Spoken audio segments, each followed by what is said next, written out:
Mon côté artistique, il a toujours été là, mais c'est l'espèce de syndrome que tu crois pas que tu es un artiste. Je pense que je l'ai toujours eu, puis ça l'a toujours reflété dans mon travail. Parce que je me cherchais toujours des emplois autres. Puis vraiment, ma première expression artistique, je dirais, ça a été quand j'ai décidé de devenir exotic dancer. Fait que j'ai vraiment pas une bonne expérience par rapport à ça, ici, surtout au Québec. Je recommanderais pas à personne de faire cette job-là. Mais j'ai parlé avec beaucoup de femmes qui sont épanouies dans ce travail, qui le font de façon très aware, très consciente.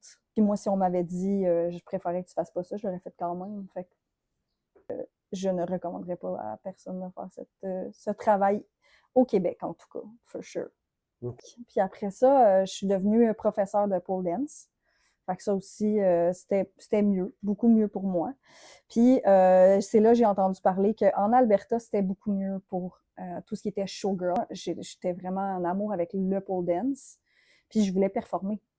Ouais. Puis en 2010, ça fait quand même un moment, là, tu sais, il y avait pas nécessairement d'endroit, les écoles de pole dance commençaient à ouvrir tranquillement. C'était vraiment pas très connu. Il n'y avait pas de plateforme pour les gens de performer du pole dance. Bon, un gossou, c'est un gossou. Il n'y en a pas beaucoup qui respectent les règles. On n'est pas très protégé non plus. N'importe quel autre job, il y a toujours quelque chose que je ne vais pas aimer. Par contre, c'est sûr que tout ce qui est au niveau de ta personne, ton physique, les traumas, les microagressions ou les agressions, mais ça reste. Fait que, tu sais, c'est sûr que ça a un effet plus négatif à long terme, là, que, tu sais, si t'aimes juste pas ta job, tu sais, en tant que comptable ou whatever, tu sais. Fait que pour moi, ça a été ça pendant 5 ans. Puis après ça, j'ai entendu dire qu'en Alberta, c'était différent. Les danses étaient non contact, tu étais payé pour faire ton stage, puis que tu étais vraiment plus perçu comme une showgirl.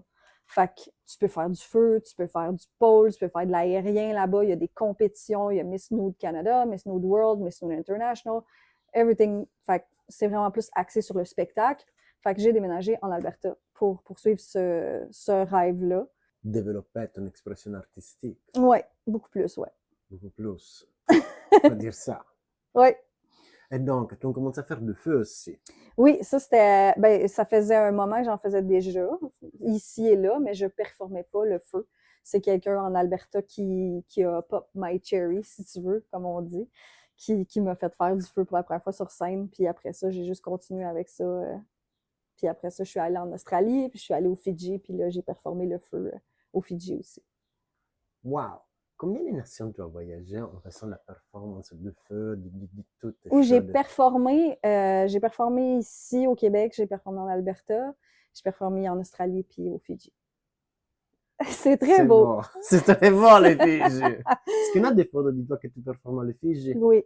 Tum, tum, tum, edit. Hey, haters. Go, go. Chat. Go. Fidji.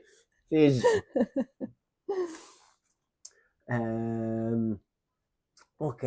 Expérience, ça c'est intercontinental.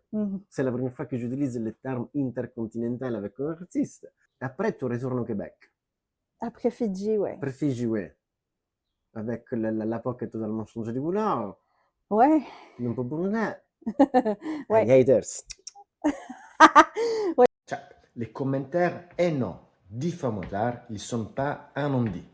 Il peut constituer une infraction au code criminel du Québec et du Canada et engager votre responsabilité civile.